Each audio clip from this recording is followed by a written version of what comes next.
আসসালামু আলাইকুম সুপ্রিয় দর্শক, আরেকটি নতুন রেসিপিতে আপনাদের সবাইকে স্বাগতম। আজকে আমার রেসিপি ফুলঝুরি কিংবা জামাই পিঠা। এক এক অঞ্চলে এই পিঠাটাকে এক এক ভাষায় বলে থাকে, কিন্তু দেখা যায় এই পিঠাটা তৈরি করা খুবই সহজ। অনেকে আবার ঝামেলা মনে করে এটা তৈরি করে না।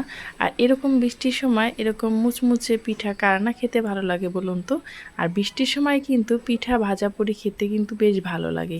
তো চলুন আমি এই পিঠাটা কিভাবে তৈরি করেছি আর কিভাবে তৈরি করলে পারফেক্ট হয় সেটা আপনাদের মাঝে শেয়ার করব। আমি এখানে নিয়ে নিলাম রেগুলার যে ভাতের চালটা, সেটা আমি এটাকে 3 থেকে 4 ঘন্টা আগে ভিজিয়ে রেখেছিলাম। এখন এটাকে আমি খুব ভালোভাবে ধুয়ে একটি ব্লেন্ডার জারে নিয়ে এটাকে আমি ব্লেন্ড করে নেব। আপনারা চাইলে শুধু ময়দা দিয়েও করে নিতে পারেন, তবে এভাবে করলে খেতে কিন্তু বেশি ভালো লাগে। এখন আমি 1 কাপ পানি দিয়ে এটাকে খুব সুন্দরভাবে ব্লেন্ড করে নেব। সাথে আমি এখানে দিয়ে দিচ্ছি 1 কাপ ময়দা, দিয়ে দিচ্ছি স্বাদমতো চিনি। এই পিঠাটায় চিনিটা বেশি ব্যবহার করার দরকার নেই, হালকা মিষ্টি হলেই খেতে বেশ ভালো লাগে। আর এখানে দিয়ে দিচ্ছি আমি 3টা ডিম, দিয়ে দেব স্বাদমতো লবণ। আপনারা যদি এখানে পিঠার পরিমাণটা বাড়িয়ে তৈরি করেন তাহলে কিন্তু ডিমটা বাড়িয়ে দিতে পারেন, অথবা আপনারা আপনাদের পছন্দ মতো দিতে পারেন। এখন আমি এখানে 1 কাপ পানি দিয়ে ভালোভাবে এটাকে মিক্স করে নেব যতক্ষণ না পর্যন্ত চিনিটা গলে যায়। এখানে কিন্তু আমি যে বেটারটা তৈরি করেছি 1 কাপ পানি দিয়ে, তাতেই কিন্তু খুব সুন্দরভাবে এটা হয়ে গেছে। এটা ঘনত্বটা একদম পারফেক্ট হয়েছে।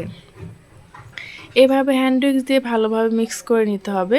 এখন আমি যে ফুলঝুরি পিঠাটা তৈরি করব সেটার জন্য কিন্তু এরকম একটা ফুলঝুরি পিঠার সাজ লাগবে। আর এই পিঠাটা তৈরি করার জন্য পর্যাপ্ত পরিমাণ তেল দিতে হবে। আর তেলটা যখন খুব সুন্দরভাবে গরম হয়ে যাবে তার ভিতরে কিন্তু এই ফুলঝুরির সাজটা অনেকক্ষণ পর্যন্ত দিয়ে ভালোভাবে গরম করে নিতে হবে।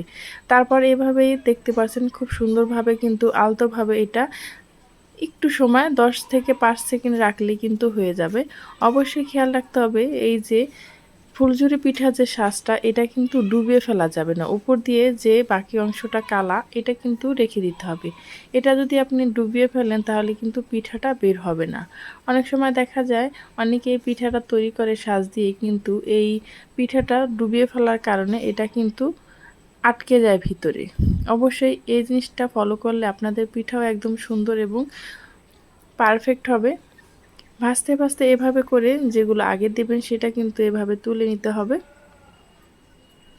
দেখতে পাচ্ছেন কতটা সুন্দরভাবে পিঠাগুলো ছেড়ে দিচ্ছে শাঁস থেকে।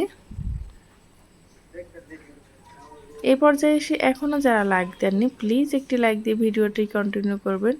আমার চ্যানেলে আজকে প্রথম ভিজিট করলে আমার এই ভিডিওর কোনো অংশ যদি আপনাদের কাছে ভালো লেগে যায় তাহলে প্লিজ চ্যানেলটি সাবস্ক্রাইব করে পাশে থাকা বেল আইকনটা ক্লিক করে রাখবেন, যাতে এরকম সহজ এবং নতুন রেসিপি আপলোড করা মাত্রই আপনার কাছে নোটিফিকেশন পৌঁছে যায়।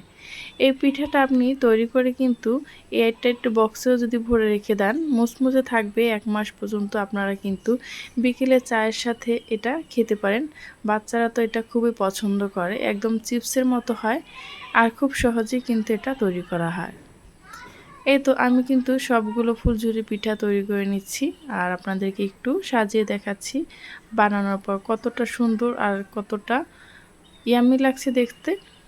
এটা কিন্তু খেতেও ভীষণ মজা হয়েছে। এই পর্যন্ত যারাই আমার সাথে ছিলেন তাদেরকে জানাই অসংখ্য ধন্যবাদ। পরবর্তী ভিডিও নিয়ে আসা পর্যন্ত সবাই ভালো থাকবেন, সুস্থ থাকবেন। আল্লাহ হাফেজ। আমার এই ভিডিওটা যদি আপনাদের কাছে বেশি ভালো লেগে থাকে তাহলে কাছের মানুষের কাছেও শেয়ার করে দিতে পারেন।